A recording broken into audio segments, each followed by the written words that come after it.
رب العالمين، والصلاة والسلام على سيد الأنبياء والمرسلين سيدنا محمد وعلى آله وأصحابه أجمعين. أما بعد، فأعوذ بالله من الشيطان الرجيم. بسم الله الرحمن الرحيم. يا أيها الذين آمنوا عليكم أنفسكم لا يضركم من ضل إذا اهتديتم. صدق الله مولانا العظيم. مسلسل 4 جمعہ سے اس آیت پاک کے ذیل میں اصلاح معاشرہ کی متعلق باتیں آپ کے سامنے آ رہی ہیں. اصلاح معاشرہ یعنی جس کو ہم کہتے ہیں سماج سدھار. معاشرہ دوستوں بنتا نہیں ہے، بنایا جاتا ہے. معاشرے کی اصلاح جو ہوتی ہے وہ خود نہیں ہوتی ہے بلکہ کی جاتی ہے. لیکن آج کل پوری دنیا میں تمام جگہ پر مسلمانوں کا شور ہے کہ معاشرہ بگڑ رہا ہے، معاشرہ خراب ہو رہا ہے، لوگ تباہ ہو رہے ہیں، لوگ برباد ہو رہے ہیں.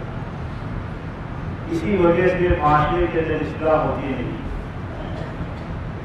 اس لیے کہ جب کبھی بھی کوئی کام اصلاح کی رائے سے اٹھتا ہے تو ہر ایک کی نظر دوسروں پر ہوتی ہے کہ دوسرے لوگ بگڑ رہے ہیں، دوسروں کی اصلاح کریں. اپنی ذات کے اوپر کسی کی نظر نہیں ہوتی. اور لوگ یہ شور جو کرتے ہیں کہ لوگ برباد ہو رہے ہیں، تباہ ہو رہے ہیں، تو اس کے متعلق میں نے حدیث بھی سنائی تھی. مسلم شریف کی حدیث ہے کہ من قال هلك الناس فهو أهلك. جو لوگ یہ کہتے ہیں کہ لوگ برباد ہو گئے، لوگ برباد ہوئے، وہی سب سے زیادہ برباد ہونے والے. اس لیے کہ اس کی لوگوں کے عیبوں پر تو نظر ہے لیکن اپنے عیبوں کے اوپر، اپنے خامیوں اور خرابیوں پر نظر نہیں. اور اصلاح نہ ہونے کی وجہ بھی ہے. چنانچہ معاشرہ کیسے بنتا ہے؟ ظاہر بات ہے کہ اس بارے میں ہم نظر کریں گے قرآن حدیث کے اوپر. اس لیے کہ ہمارا ہر کام قرآن و سنت کی روشنی میں ہوگا، نہ کہ اپنی مرضی سے.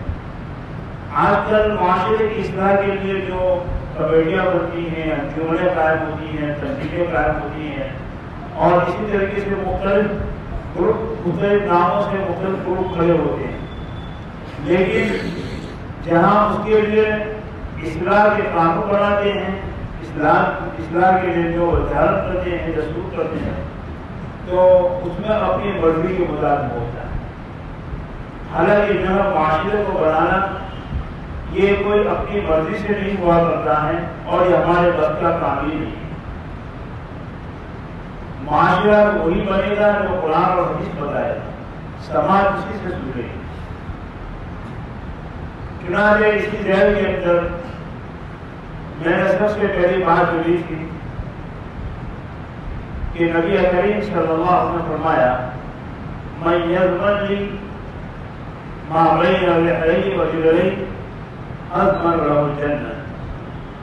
جو آدمی مجھے 2 چیزوں کی گارنٹی دیتا ہے، ضمانت دیتا ہے، تو میں اس کو جنت کی ضمانت دیتا ہوں. دوستو جنت کی ضمانت دینا کسی کے بس کی بات نہیں ہے.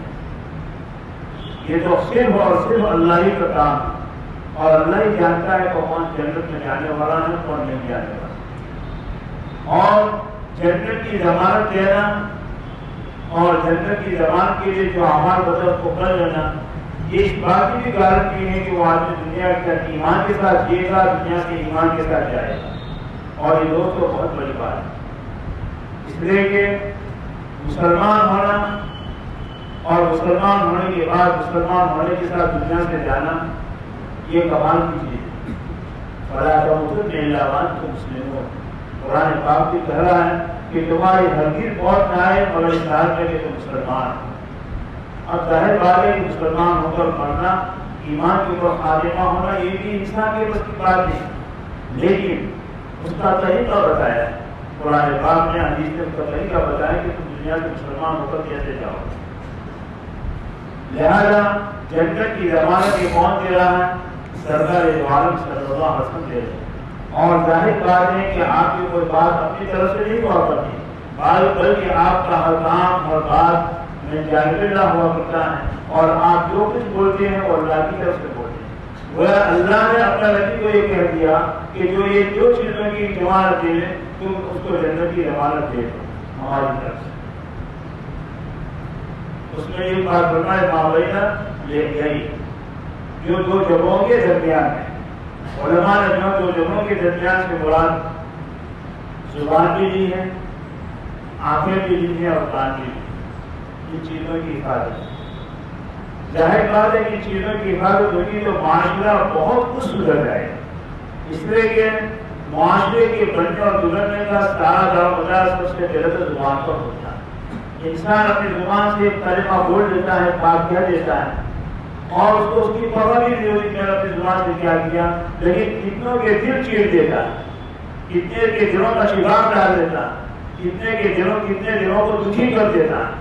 اور کبھی آدمی اپنی زبان سے ایک چھوٹا سا جملہ بول دیتا ہے، لیکن وہ اتنا اچھا ہوتا ہے کہ سامنے والوں کی دل خوش ہو جاتا ہے۔ تو معلوم ہوا کہ زبان کے چلنے کے اوپر انسان کی آمد کو بننے اور گزرنے کا دار و مدار ہوتا ہے۔ اس کے مطابق تو آپ تصویر چھوٹ چکے ہیں زبان کے مطلب۔ دوسری بات جو چل رہی تھی دوسری ترجمہ میں وہ آنکھ، اس لیے کہ جو ہے دنیا میں جو کچھ ہو رہا ہے سب سے پہلے انسان اپنی آنکھ سے دیکھتا ہے، آنکھ سے دیکھنے کے بعد وہ بات اپنے دل پر لیتا ہے، دماغ اس کے بارے میں سوچتا ہے، پھر زبان چلتی ہے۔ تو آنکھ کا کام بہت بڑا کام ہے۔ اسی وجہ سے قرآن پاک کے اندر دیکھو قیامت کے لیے انسان کے ہر عضو سے سوال ہوگا، ہاتھ سے جو پوچھا جائے گا، پاؤں سے جو پوچھا جائے گا، ران سے پوچھا جائے گا، پیٹ سے پوچھا جائے گا، ہرے سے پوچھا جائے گا کہ کیا کر کے آیا۔ لیکن قرآن پاک نے تین چیزوں کو خاص کرنے کی، ان السمع والبصر والفؤاد، اس میں جو آنکھ کو بھی کہا ہے۔ حالانکہ تمام اعضاء جو ہے انسان کی تمام اعضاء ہر کوئی حرکت کرتے ہیں، لیکن ان تین باتوں آنکھ، کان اور دل، ان تین باتوں کے مطابق اہمیت کے ساتھ قرآن پاک نے کہا کہ اس کے بارے میں سوال کیا جائے۔ تو معلوم ہوا کہ آنکھ کا کرشمہ بہت زیادہ ہے، اور آنکھ ہی سے جو ہے سارا ماحول بھی بنتا بھی ہے، بگڑتا بھی ہے۔ اسی وجہ سے انسان کی زندگی میں حیا و شرم جو آتی ہے اس کی ابتدا آنکھ سے ہوتی ہے، اور حیا و شرم کتنی بڑی چیز ہے۔ ایمان کے 77 جگہ بتائے گئے، اس میں سے ایک جگہ کیا الحیا شعبۃ من الایمان، حیا بھی ایمان کا ایک شعبہ ہے۔ حیا کیا چیز ہے اس کے متعلق انشاءاللہ مفصل آپ کے سامنے بات آئے گی کہ حیا کیا چیز ہے اور انسان کی زندگی کے اوپر اس کا کتنا اثر ہوتا ہے۔ تو حیا و شرم کی ابتدا بھی آنکھ سے ہوتی ہے۔ جب انسان کی آنکھ محفوظ ہوتی ہے تو یہ سمجھو اس کے سارے اعضاء محفوظ ہوتے ہیں، اس کے اندر حیا و شرم آ جاتا ہے۔ اور اگر انسان کی آنکھ محفوظ نہیں ہوتی ہے تو ایسی صورت کے اندر ساری برائیاں اس کے اندر آتی ہیں۔ چنانچہ زنا و بدکاری، بےفام اپنی زبان کا چلنا، اور اسی طریقے سے زبان سے بے حیا اور بے شرمی کی باتیں نکلنا، یہ سارا کا سارا چشمہ ہے آنکھ کا۔ انسان جب کسی غیر جہت کے اوپر نظر ڈالتا ہے تو نظر ڈالنے کی صورت میں کیا ہوتا ہے، جب نظر ڈالتا ہے تو ایسی صورت کی ترقی جو آگے دل و دماغ پرانے شروع کر دیتے ہیں۔ جس کو دیکھنا ہے اس سے بات کرنے کی جو ہے پلان کرتا ہے، بات کرنے کے بعد جس کو کہاں کا مسئلہ آتا ہے، پھر بات کرنے کے بعد آدمی آگے اور بڑھتا ہے، اور نتیجہ کہاں تک پہنچ جاتا ہے، جب حیا و شرم اور ہو جاتی ہے تو نتیجہ زنا و بدکاری تک پہنچ جاتا ہے۔ اس وجہ سے قرآن پاک نے جو ہے جیسے میں نے بتایا تھا کہ قرآن اور حدیث کی تعلیم قانونی بھی ہے اور حکمت والی بھی ہے۔ قرآن فقط ایک قانون نہیں بنا دیتا بلکہ قانون بنانے کے ساتھ ساتھ اس قانون کے اوپر عمل کرنے کے راستے بھی بتاتا ہے، اور راستے بتانے کے ساتھ راستے پر چلنا آسان بھی کر دیتا ہے۔ دنیا کے قانون کی ضرورت نہیں ہے کہ جو پارلیمنٹ کے اندر قانون پاس ہو اس کو اعلان کر جب قانون پاس ہو اس کے اوپر عمل کرنا، یہ نہیں، بلکہ قرآن پاک کا ایک اسلوب اور طریقہ ہے کہ قانون کو بیان کرنے کے بعد قانون کی اہمیت کے ساتھ ساتھ اس کی عظمت کے ساتھ ساتھ اس کے اوپر عمل کرنے کا شوق پیدا کرنا اور اس کے اوپر عمل نہ کرنے کی صورت اس کے اوپر دھمکیاں اور رئی رکھنا. اب یہ بات جب ہوگی ایسی صورت کے اندر جو ہے انسان اپنے تمام اعمال کو درست بھی کرے گا اور اس کا معاشرہ صحیح بنے گا. تو معاشرہ دوست جو ہے لوگوں کے جمع ہو جانے کا نام نہیں ہے، بلکہ سر کے بالوں سے لے کر پاؤں کے ناخنوں تک ہر عمل ہمارا جو قرآن حدیث کے مطابق ہو، یہ ہے صحیح معاشرہ، اور اسی سے معاشرہ بنتا ہے صحیح معاشرہ. چنانچہ آنکھ کی حفاظت کے بارے میں قرآن پاک میں پہلے تو کیا کہتے ہیں قل للمؤمنین یغضوا من ابصارهم ويحفظوا فروجهم. اے محمد صلی اللہ علیہ وسلم آپ لوگوں سے کہہ دیجیے جو کوئی حیا و شرم اور معاشرے کے صحیح ہونے کی جو بنیادی چیز ہے اس کو قرآن پاک اتنا بہترین طریقے سے بتاتا ہے. مومنین سے کہہ دیجیے کہ اپنی آنکھوں کو مست کریں، اپنی نظروں کو نیچے کریں. اب نظر نیچی ہوگی تو لامحالہ غیر کے اوپر نظر نہیں جائے گی، تو اس کا نتیجہ کیا ہوگا؟ وَيَحْفَظُ فُرُوجَهُ. اسی کے نتیجے میں شرم گاؤں کی حفاظت کی جناب نہیں کرے. اور پھر جو قرآن پاک اس کے بارے میں کتنا بہترین طریقے سے جو ہے خوشخبری سنائی، ذَلِكَ أَزْكَىٰ، یہ تمہارے لیے بہت بڑی پاکیزگی ہے. یہ تو ہر انسان سمجھتا ہے میں بہت اچھا ہوں، دوسرے کو خراب. ہر ایک کی جو ہے عام طور پر یہ خیال ہوتا ہے اللہ یہ کہ جن کا دل اللہ کی صحبت میں بیٹھ کر بن جاتا ہے، اس لیے اپنی نظر میں اپنا ساتھ خراب ہونے والی سب لوگ اچھے ہوتے ہیں. ایک مرتبہ جو ہے حضرت مولانا عبدالغنی پھلپوری صاحب رحمۃ اللہ علیہ، حضرت خانہ رحمۃ اللہ علیہ کے بڑے علماء ہیں، بڑے عالم ہیں. اپنے ساتھیوں کے ساتھ مفتی شفیع صاحب نے، خواجہ صاحب نے، وہ سب بیٹھے ہوئے. تو حضرت مولانا عبدالغنی پھلپوری صاحب رحمۃ اللہ علیہ نے فرمایا کہ کیا بات ہے کہ جب حضرت کی مجلس میں بیٹھتا ہوں تو مجھے یہ محسوس ہوتا ہے کہ یہ سب لوگ مجھ سے اچھے ہیں، میں سب سے زیادہ خراب. حالانکہ حضرت مولانا کتنے بیان تھے، یہ حضرت تھانوی کی صحبت میں دل بنا ہوا تھا، اس وجہ سے اپنی ذات کو خراب نظر آتی تھی، دوسرے لوگ اچھے نظر آتے. تو حضرت مفتی شفیع صاحب نے فرمایا کہ یہ تو حالت میری کی ہے، خواجہ صاحب کا یہ حالت میری کی ہے، ڈاکٹر عبداللہ صاحب کا یہ حالت میری کی، ہر ایک کہنے لگے. تو تمام نے مشورہ کیا حضرت سے جا کر عرض کیا. حضرت خان رحمۃ اللہ علیہ کی مجلس میں آئے. مجلس ختم ہونے کے بعد حضرت مولانا عبدالغنی پھلپوری صاحب رحمۃ اللہ علیہ نے فرمایا کہ حضرت آج ہمارا یہ حال ہے. تو حضرت خان رحمۃ اللہ علیہ فرماتے ہیں کہ خدا کی قسم جب مجلس میں بیٹھتا ہوں تو مجھے ایسا محسوس ہوتا ہے کہ یہ سب لوگ اچھے ہیں، میں سب سے زیادہ خراب. تو پاک کون ہے، صاف کون ہے، یہ تو دوست ظاہر بات اللہ ہی جانتا ہے. لیکن جو آدمی اپنی نظروں کو پاکیزہ بناتے تھے، اللہ تعالیٰ کو پاک کہہ رہا ہے، ذالک ازکی. ورنہ کوئی آدمی اپنی صفائی نہیں کر سکتا ہے. فلا تزکوا انفسکم هو اعلم بالاتقوا. اپنی صفائی ہاتھا مت کرو، میں بہت اچھا ہوں لوگ خراب ہیں، اپنی صفائی ہاتھا مت کرو. اس سے تو آج بہت زیادہ خراب بنتا ہے. اللہ ہی جانتا ہے کہ کون زیادہ اللہ سے ڈرنے والا ہے، کون زیادہ تقویٰ والا ہے. تو وہاں قرآن پاک میں ایک طرف جو ہے نظر کو نیچی کرنے کو کہا. یہ مضمون پچھلی سال جمعہ میں چل رہا تھا، ادھورا کرنے چھوڑا تھا. تو نظر کو نیچی کرنے کا دیکھو معاشرہ کیسے وہ قرآن پاک بناتا ہے، اسٹیپ بائی اسٹیپ، جینا بدلنا، درجہ بدلنا. اب ایک طرف نظر کو نیچی کرنے کو کہا، دوسری طرف اللہ تعالیٰ نے اس کے لیے راستہ ہموار کیا. کیا کہا کہ آدمی کی نظر جب نظر اٹھتی ہے تو ظاہر والے کے سامنے عرض ہوگی، اس کے اوپر اس کی نظر جائے گی، لامحالہ دل میں وسوسے تو ضرور پیدا ہونے. اس لیے قرآن پاک میں کہا وَلَا تَبَرَّجْنَ تَبَرُّجَ الْجَاهِلِيَّةِ الْأُولَىٰ. عورتوں سے کہا کہ پرانی جاہلیت کی طرح بل تھم کر سور کرنے کو گھروں سے باہر مت نکلو. وَقَالَ حَكِيمٌ يُجِبْنَا، اپنے گھروں میں جمی رہو. وَلَا تَبَرَّجْنَ تَبَرُّجَ الْجَاهِلِيَّةِ الْأُولَىٰ. جاہلیت کی دور کی طرح اپنے آپ کو جو ہے بیہودہ اور بے شرم اور بے حیا کے ساتھ ایک طرف عورتوں کے اوپر روک لگا دی تاکہ مردوں کی نیچی نظر خراب ہو. اور نظر کو پاکیزہ بنانے کے لیے قرآن پاک کی توجہ. دوسری طرف جو ہے ظاہر بات ہے کہ ہر موقع پر ہر جگہ پر یہ ماحول تو ہوتا نہیں. وہ تو جہاں خیر القرون تھا جس زمانے میں عورتیں نہیں نکلا کرتی تھی اور نکلتی تھی تو پتہ ہی نہیں چلتا تھا کہ عورتیں کون، اس طریقے سے اپنے چادروں پر لپٹی ہوئی.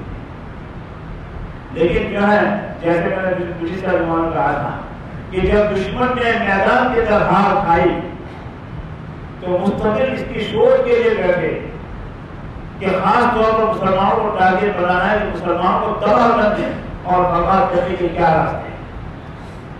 ایمان سے ادھوری چھوڑی تو انہوں نے مشورے کے بعد یہ طے کیا کہ یہودی علماء جو قرآن حدیث سے واقف تھے، اس لیے کہ لوگ بھی قرآن حدیث کے اوپر نظر رکھتے ہیں لیکن جو ایمان لانے کے نہیں بلکہ اس کے اندر عیبوں کی ٹٹول میں عیبوں کو ٹٹول نہیں. تو تمام جو ہے انہوں نے اپنے علماء سے کہا کہ تم قرآن پاک سے ایسے گناہ تلاش کرو کہ جس گناہ کے کرنے کی وجہ سے خدا کی مدد بند ہو جائے اور مسلمان تباہ ہو جائے. دیکھو کیا ہے قرآن پاک میں گناہ کو بیان اس لیے کہا تاکہ مسلمان اس کو چھوڑے اور دشمن طرح کیا کرنا ہے کہ مسلمان ایک طرح تاکہ مسلمان کا بات ہو جائے. چنانچہ انہوں نے بہت سے گناہوں کا انتخاب کیا اور ان گناہوں کو اچھے پیرائے کے اندر لوگوں کے اندر چلانا چاہیے. اس میں ایک بات یہ تھی کہ سب سے بڑی چیز جو شیطان کا حق کرتا ہے، شیطان کا جال ہے جو عورت ہے، النساء اور شیاطین جو ہے عورتیں جو شیطان کا جال ہے. جیسے کہ جال کے ذریعے سے جو ہے مچھلی پکڑی جاتی ہے، پرندے پکڑے جاتے ہیں، ایسے شیطان مرد کو برباد کرنے کے لیے عورتوں کی جال بچھاتا ہے. تو ان لوگوں نے سب سے پہلے یہ کام کیا کہ عورتوں کی آزادی کا نعرہ لگایا کہ جیسے فرد انسان ہے، اس کو جینے کا حق ہے، پھر پھرنے کا حق ہے، اس کو ہر جگہ جانے کا حق ہے، تو عورت کو کیوں حق نہیں ہوگا؟ یہ بھی تو انسان ہے. حالانکہ سب سے زیادہ عورت کی ناپسندی جو ہے یہود و نصارہ کی مانی، لیکن انہوں نے ایک اچھے عنوان سے عورت کو باہر کرنے کے لیے جو ہے ایک آزادی کا نعرہ لگایا اور آزادی کا نعرہ لگا کر عورتوں کو باہر کر. اور عورتوں کو باہر کیسے کیا؟ انہوں نے اپنی عورتوں کو باہر کیا ایسا نہیں کیا، ان کی تصویر اور بنائی، لیکن مسلمانوں نے کچھ لوگوں کو خریدا اور خرید کر اس کو اس طریقے سے بے-حیا بنایا اور انہوں نے اپنی عورتوں کو باہر نکالا. جب عورت باہر آئی مردوں کی نظریں خراب ہوئی، مردوں کے ایمان خراب ہوئی، ان کے دل خراب ہوئے اور دل اور ایمان کی خرابی کی بنیاد کے اوپر سارے گناہ وجود میں آئے. اس لیے بنیادی چیز اس لیے قرآن پاک نے روک لگائی کہ مومنین سے کہو اپنا معاشرہ بنانا ہے، اپنے معاشرے کو سدھارنا ہے. تو اس کے اندر ایک بات یہ بھی ہے کہ اپنی نظروں کو نیچی کرو، نظروں کو نیچی کرنے کے لیے ترغیب دی اور اس کو آسان کرنے کے لیے عورتوں پر روک لگائی. اور دوسری طرف کہا کہ اگر عورت بند تھک کر باہر نکلتی ہے اور لوگ اس کے اوپر اپنی نظروں کو خراب کرتے ہیں، لعن اللہ الناظر والمنظور الیہ، حدیث پاک ناچان کا شریف کے لیے کہ اللہ تعالیٰ لعنت کر دے اس آدمی کے اوپر جو نظر بازی کرنے والا ہے اور اس عورت کے اوپر بھی جو اپنی طرف لوگوں کو مائل کر کے نظروں کو خراب کرنے والی. اس لیے کہ جب عورت بند تھک کر نکلے گی تو ظاہر بات ہے کہ مرد کی نظر اس کے اوپر جائے گی. اس لیے کہ شیطان نے وہ قسمت کھائی ہے. سب بڑھنا دیا من بین ایدیہم ومن خلفہم وعن ایمانہم وعن شمائلہم ولا تجد اکثرہم شاکرین. قرآن میں ہے کہ شیطان نے تو قسمت کھائی، میں کو گمراہ کروں گا، چاروں طرف سے گمراہ کروں گا، آگے سے بائیں سے دائیں سے پیچھے ہر طرف سے گمراہ کروں گا. حضرت خان فرماتے کے نیچے کی نظر کو بھول گیا شیطان. اس لیے جو آدمی اپنے نظر کو نیچے کرے گا وہ شیطان کے حرکت سے بچ جائے گا. تو قرآن پاک نے کیا کہا؟ یہ کہا کہ اپنی نظروں کو پست کرو، نیچی کرو، تاکہ تمہاری شرمگاہ محفوظ رہے اور تم پاکیزہ بن جاؤ، اللہ کے یہاں پاک ہو جاؤ. اب جب پاک انسان پاک بنے گا بد اخلاقی سے، بے حیائی سے، بے شرمی سے، تو اسی کا نام ہے معاشرہ کا بننا. لہذا دوسروں پر نظر کرنے کی بجائے اگر قرآن پاک کیا کریں، علیکم بالفسق، اپنی ذات کا خیال کرو. ایمان والوں اپنی ذات کا خیال کرو. اگر تم صحیح بن جاؤ گے تو دوسرے لوگ خراب کام کرنے کی وجہ سے تمہارا نقصان نہیں ہوگا. اس کا مطلب یہ ہے کہ دوسروں کو خراب کاموں سے روکنا ہے، روکنا تو ہے لیکن روکنے کے بعد اگر نہیں رکیں تو تمہارا کوئی نقصان نہیں. یہ ہے معاشرہ کا بننا. اس لیے دوست جو ہے معاشرہ کا بنانا ہر فرد کا کام ہے، کوئی ایک جماعت کا کام نہیں، کوئی ایک انجمن کا کام ہے بلکہ ہر فرد کا کام. اور جب آدمی اپنی ذات سے ابتدا کرتا ہے اصلاح کی تو وہ خود بنتا ہے، دوسروں کو بھی بنا دیتا ہے. اور اگر آدمی دوسروں سے ابتدا کرنا چاہتے ہیں لوگ سدھر جائیں تو پھر لوگ بھی نہیں سدھرتے، خود بھی بہت زیادہ بگڑ جائے. اس لیے جو ہے قرآن پاک اور حدیث پاک پر روک لگائے کہ جو عورت بندھن کر نکلے اس کے پیچھے شیطان لگا ہوا ہوتا ہے، شیطان اس کے پیچھے لگا ہوا ہوتا ہے. پھر جو ہے وہ مردوں کی جنوں ڈالتا جیب ہو جائے اس کا کٹھا کراتا ہے، اس کے اوپر نظریں خراب ہوتی. پھر کیا ہوتا ہے جب نظریں خراب ہوگی، اب ایک مرد اپنے گھر کے اندر اپنی بیوی کو سیدھا سادہ دیکھ کر گیا، باہر کسی عورت کو بندھن کر دیکھا تو اس کی نظریں وہاں جمے گی، بیوی کے بارے میں دل میں نفرت پیدا ہوگی، معاشرہ خراب ہوگا، گھر کے ماحول کے اندر بربادی آئے گی اور باہر کی دنیا کے اندر تباہ آئے گی، ماحول خراب. یہ دوست جو ہے معاشرہ یوں بنتا ہے، معاشرہ یوں بھی بنتا ہے. اس لیے پھر قرآن حدیث پاک نے کہہ دیا کہ جو عورت بندھن کر نکلتی ہے تاکہ لوگ اس کی طرف دیکھیں تو دیکھنے والے کے اوپر بھی لعنت اور جس کو دیکھا جاتا ہے اس کے اوپر بھی لعنت. اور دوسری طرف حدیث پاک میں کہا ہے کہ جو آدمی اپنے نظر کو خدا کے خوف سے بچاتا ہے، خدا کے خوف سے اپنے نظر کو بچاتا ہے، اللہ تعالیٰ اس کو ایمان کی حلاوت اور ایمان کی مٹھاس نصیب کرتا ہے. ایمان کی حلاوت کیا چیز ہے، ایمان کی مٹھاس کیا چیز ہے، ایمان کا مزہ کیا ہے، انشاءاللہ آئندہ ترجمہ میں آپ اس کے بارے میں سن لیں گے کہ ایمان کس کو کہتے ہیں اور ایمان کی حلاوت اور ایمان کی مٹھاس کس کو کہتے ہیں، اور یہ کتنی عمدہ چیز ہے ایمان کی حلاوت جو انسان کو دنیا ہی میں نصیب ہو اور اس کے نتیجے میں وہ جنت میں جائے. تو نظر کے بچانے کے بعد اللہ کی طرف سے بہت بڑا انعام ملتا ہے. یہ انعام کیا چیز ہے اور اس کے اوپر اللہ تعالیٰ کی طرف سے کیا کیا ملے گا، انشاءاللہ آئندہ آپ کے سامنے تفصیل آئے گی.